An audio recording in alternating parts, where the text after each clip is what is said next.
Agora sim, pessoal, vamos mergulhar de vez no nosso tema, laser sistêmico, o famoso ILIB, sigla para Intravascular Laser Irradiation of Blood, ou em português, irradiação intravascular de sangue com laser. O surgimento do ILIB se deu na década de 1970, quando pesquisadores russos iniciaram as primeiras experiências com laser de baixa potência, especialmente na cor vermelha. Esse movimento começou inspirado nos trabalhos de Andrei Mester, considerado o pai da fotobiomodulação, que em 1963 já estudava os efeitos terapêuticos da luz. Na União Soviética, os cientistas estavam literalmente inserindo catéteres com fibra ótica dentro das veias, irradiando diretamente o sangue com laser. Uma técnica muito invasiva, mas que gerou observações clínicas surpreendentes. Naquela época, não sabiam exatamente como funcionava, mas os resultados chamavam atenção. Os pacientes tratados com ILIB apresentavam menor incidência de infartos, por exemplo. Importante, o ILIB foi inicialmente utilizado para tratar doenças cardiovasculares.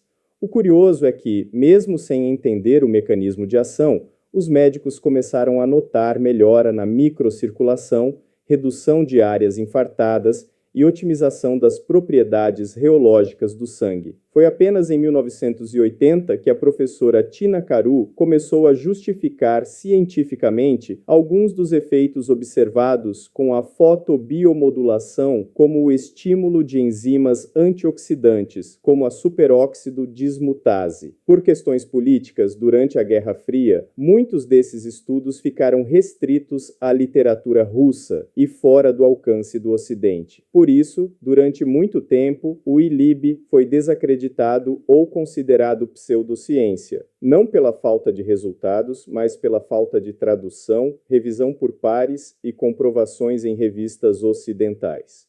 Hoje, com laser de alta potência, como os de 100 e 200 miliwatts, já conseguimos aplicar essa luz sem catéter, de forma transdérmica, diretamente sobre a artéria radial, com excelente penetração e segurança. Esse é o chamado ILIB modificado que utilizamos amplamente no Brasil. Como o sangue está em constante movimento, os protocolos raramente duram menos de 15 minutos, garantindo que o maior volume possível de células seja irradiado. E por fim, de 2010 para cá, a ciência vem redescobrindo o ILIB com nova seriedade. Vários estudos recentes têm validado os efeitos antioxidantes, anti-inflamatórios, circulatórios e até imunomoduladores dessa técnica. Outros achados clínicos vêm sendo publicados especialmente por pesquisadores russos, e tem contribuído significativamente para a continuidade da aplicação do ILIB. Esses achados também provocam a comunidade científica a seguir investigando os efeitos e mecanismos por trás da laser terapia sistêmica. Com o tempo, estudos realizados no Ocidente passaram a lançar luz sobre os mecanismos bioquímicos que justificam os efeitos observados por décadas. Muitos desses trabalhos conseguiram comprovar e descrever, com metodologia científica, aquilo que os pesquisadores russos já relatavam, mas que careciam de explicações fisiológicas completas. Ainda assim, podemos dizer que estamos apenas no início desse entendimento. Apesar do que já se sabe hoje sobre a ação da luz na membrana celular, nos processos de modulação imunológica, na degranulação de mastócitos, no metabolismo lipídico e na composição sanguínea, muito ainda precisa ser compreendido. Esses mecanismos são complexos e a literatura ainda está em construção. Em 1981, os professores Meshalkin e Sergeyevsky publicaram estudos que demonstraram com sucesso o uso do ILIB para o controle da fisiologia vascular e cardiovascular. Esses estudos mostraram uma melhora clínica estatisticamente relevante em pacientes com infarto agudo do miocárdio, com redução da área infartada e queda na taxa de mortes súbitas. Foi observado que os pacientes submetidos à laser terapia sistêmica apresentavam uma diminuição expressiva da extensão do dano causado pela falta de oxigenação. A hipótese levantada pelos pesquisadores era de que o laser vermelho teria capacidade de modular a liberação de óxido nítrico, NO, promovendo o relaxamento da parede vascular e, consequentemente, a melhora do fluxo sanguíneo e da oxigenação tecidual. Esses resultados indicavam não apenas benefícios pontuais, mas efeitos sistêmicos consistentes, ainda que, na época, os mecanismos precisos não fossem totalmente compreendidos. Mesmo assim, já se percebia que a aplicação do laser sobre o sangue poderia ter efeitos clínicos significativos, e os resultados observados incentivaram novos estudos, embora muitos desses achados tenham sido inicialmente recebidos com ceticismo, em parte por serem publicados em russo, sem revisão por pares no Ocidente, e em parte por falta de acesso durante o período da Guerra Fria. O avanço da ciência e o acúmulo de estudos ao longo das últimas décadas permitiram consolidar grande parte desse conhecimento. O ILIB, portanto, apesar de ter sido por muito tempo desacreditado por limitações políticas e científicas da época, hoje é cada vez mais reconhecido por sua atuação fisiológica e pelos efeitos positivos observados clinicamente, especialmente nos sistemas cardiovascular, imunológico e inflamatório. Esse tipo de evidência mostra a importância da ciência. Quando não se compreende o mecanismo de uma técnica, mas se continua aplicando-a, corre-se o risco de transformar pacientes em cobaias. Por isso, é fundamental deixar claro: nosso objetivo aqui é garantir que você nunca utilize nenhuma técnica sem base sólida, sem conhecimento e, principalmente, sem responsabilidade. A proposta é justamente capacitar você para aplicar essa técnica de forma segura, ética e embasada, com clareza dos benefícios, limites e protocolos que fazem parte da prática responsável com o ILIB. Afinal, a saúde é um campo sério demais para ser tratado de forma empírica. No início da história do ILIB, os pesquisadores adotavam uma abordagem experimental. Primeiro aplicavam, depois observavam os resultados. Isso fazia parte de um cenário científico ainda em formação, em que muitas vezes se priorizava o efeito prático antes de entender profundamente a bioquímica envolvida. Atualmente, no entanto, a técnica é levada a sério em diversas partes do mundo. Na Europa, por exemplo, o ILIB com acesso intravascular chegou a ser classificado como doping em ambientes esportivos de alto rendimento. Um exemplo notório foi o de uma equipe de handball da Polônia que foi desclassificada de competições oficiais após a constatação de que todos os atletas utilizavam a técnica. Como qualquer intervenção que envolva perfuração vascular e possa gerar efeitos sistêmicos, isso violava os regulamentos antidoping. Essa situação reforça a relevância fisiológica do ILIB. Se você é atleta ou atende pacientes que treinam com frequência, é altamente recomendável conhecer e testar o ILIB modificado, ou seja, a versão transcutânea da técnica. Diversos relatos e estudos mostram que ela contribui para melhora no rendimento, aceleração da recuperação e maior tolerância ao esforço físico, por meio da modulação de variáveis metabólicas e vasculares. Originalmente, o ILIB era realizado apenas por via intravascular, com inserção de catéter e fibra óptica dentro de um vaso sanguíneo, geralmente no braço. Essa técnica exigia um ambiente hospitalar ou ambulatorial, rigorosos cuidados com biossegurança, descarte correto dos materiais, além de um profissional altamente treinado para realizar o procedimento. O custo elevado, o desconforto e os riscos tornavam essa técnica pouco viável para grande parte da população. Felizmente, a ciência evoluiu e, com ela, os protocolos clínicos também. Em 1996, durante um dos congressos internacionais da WALT, World Association for Laser Therapy, realizado em Israel, o médico endocrinologista Dr. Lieser apresentou um estudo inovador. Ele demonstrou que era possível alcançar os mesmos efeitos terapêuticos do ILIB intravascular utilizando a aplicação transcutânea, direcionando o feixe de laser de potência elevada sobre artérias superficiais, como a artéria dorsal do pé, com os mesmos parâmetros de radiação. Os resultados obtidos foram equivalentes aos do procedimento invasivo. Os marcadores bioquímicos e respostas sistêmicas mostraram que o corpo respondia da mesma forma à técnica transcutânea, sem a necessidade de punção, sem dor, com menor risco e maior conforto para o paciente.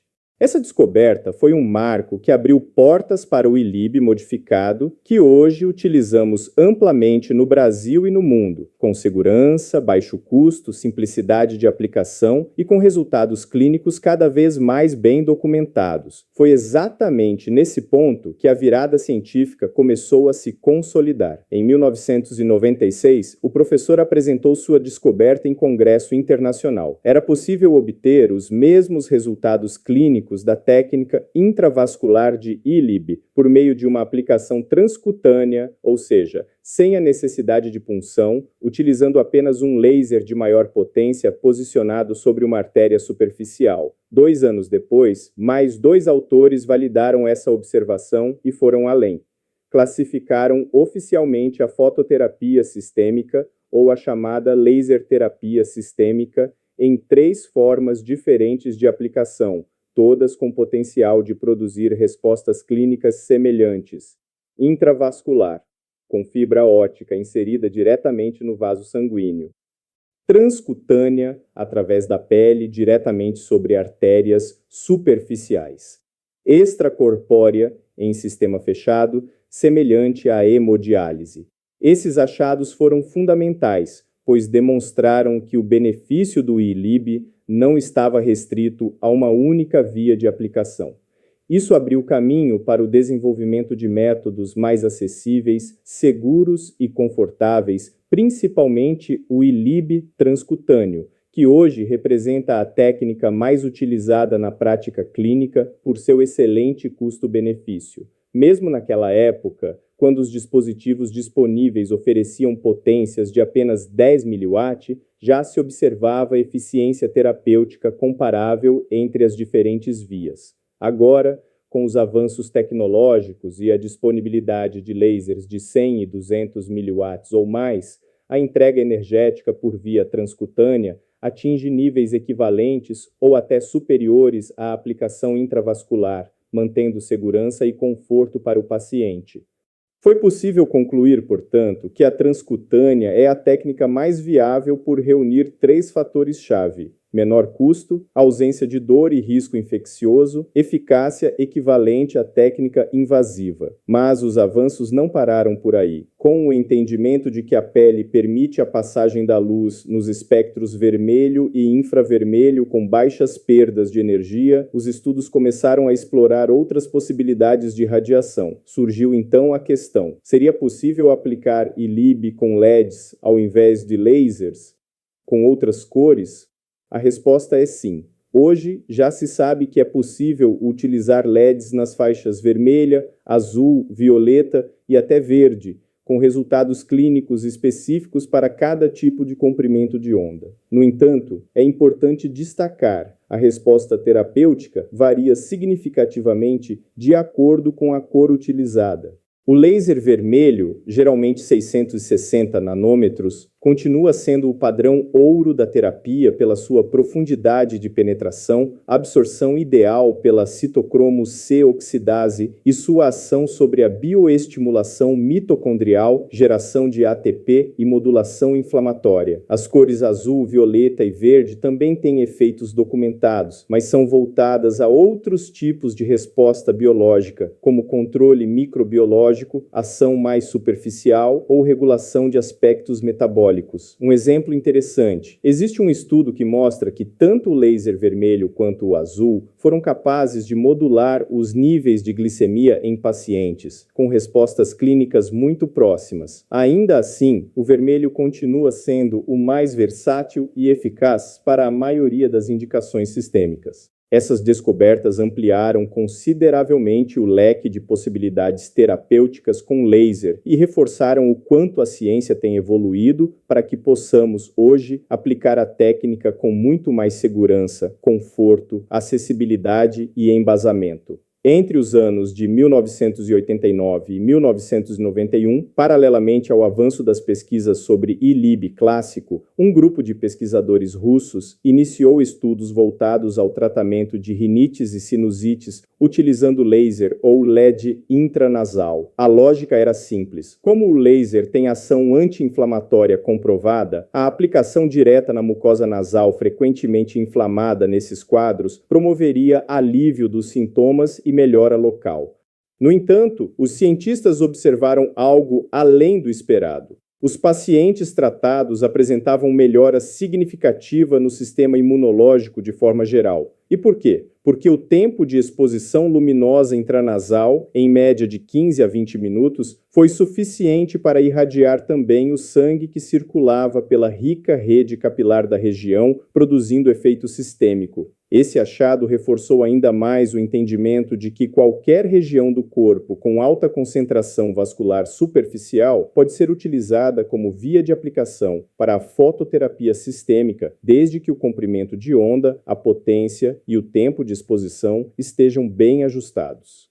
Mais adiante, em 2014, outra equipe de pesquisadores publicou resultados demonstrando que a irradiação da região sublingual, assoalho da boca, também produzia efeitos sistêmicos expressivos, incluindo modulação imunológica. A explicação era semelhante. A área sublingual, rica em capilares, permitia absorção luminosa suficiente para atingir o sangue circulante e, assim, estimular respostas biológicas em todo o organismo.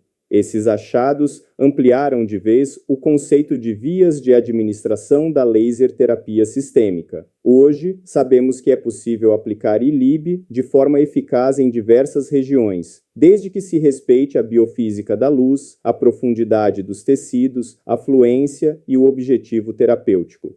No entanto, mesmo com tantas possibilidades, é fundamental destacar a importância da padronização. Variações excessivas de técnica tornam os resultados clínicos inconsistentes e comprometem a confiabilidade do tratamento. Por isso, ao longo dos anos, foi sendo estabelecido um protocolo de referência, amplamente utilizado no mundo todo. Aplicação de laser vermelho, geralmente 660 nanômetros, via transcutânea sobre a artéria radial durante 30 minutos. Esse protocolo é, até hoje, o mais estudado, o mais replicado em literatura científica e o que reúne o maior número de evidências clínicas positivas. É ele que será abordado com profundidade ainda nesta aula, com todas as variações possíveis, desde ajustes de potência, tempo, ponteiras, até indicações clínicas específicas.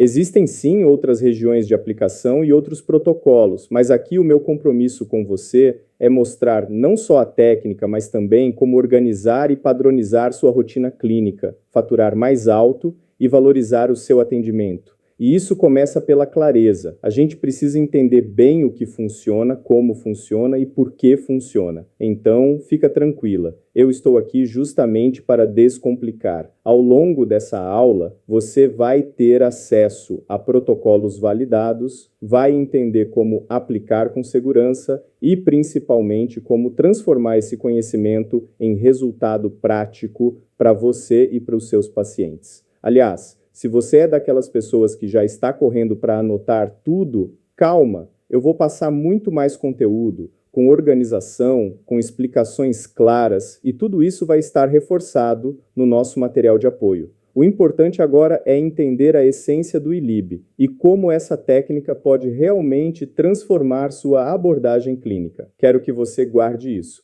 O ILiB não surgiu do nada. Ele tem uma história curta, mas poderosa. Foi lá atrás, com os russos, que tudo começou. Eles não sabiam exatamente por que aquilo funcionava, mas sabiam que os pacientes melhoravam, que infartavam menos, que se recuperavam melhor, e mesmo sem entender completamente o mecanismo, os resultados estavam ali visíveis, consistentes, surpreendentes. Com o tempo, a ciência foi desvendando os mecanismos, os alvos celulares, os efeitos fisiológicos reais da luz vermelha sobre o sangue, e graças a isso, hoje a gente tem à disposição uma ferramenta segura, não invasiva, extremamente eficiente e que pode, com o protocolo certo, fazer uma enorme diferença clínica. E mais do que isso, você pode oferecer isso no seu consultório, com segurança, com embasamento, com padronização e com retorno financeiro justo, porque a gente não está aqui só para aprender técnica, a gente está aqui para transformar a sua atuação profissional. Então respira fundo, porque agora que o histórico está dado, a gente vai mergulhar de verdade nos protocolos, nas indicações clínicas, nas evidências científicas e em como você pode incluir o ILIB no seu dia a dia de forma eficiente, ética e rentável. Pessoal, atenção! Essa aula não vai ficar disponível por muito tempo aqui no canal, tá?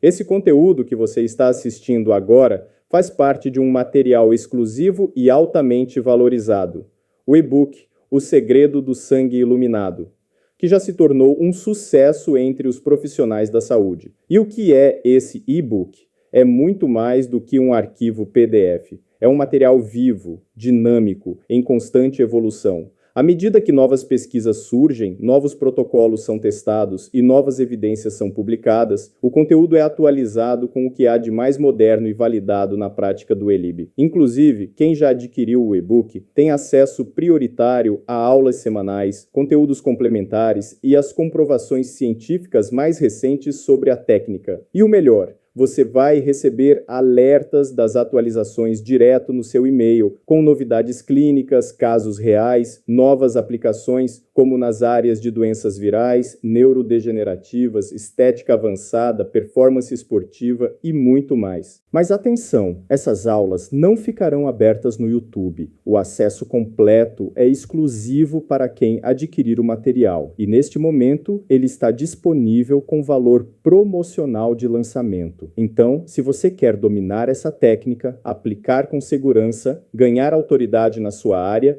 e oferecer um diferencial científico real para os seus pacientes, adquira agora o seu e-book O Segredo do Sangue Iluminado. O link está aqui na descrição. Aproveita, deixa sua curtida se esse conteúdo fez sentido para você e comenta aqui embaixo o que achou do e-book e das aulas. Nos vemos na próxima aula, só que do lado de dentro, com muito mais profundidade.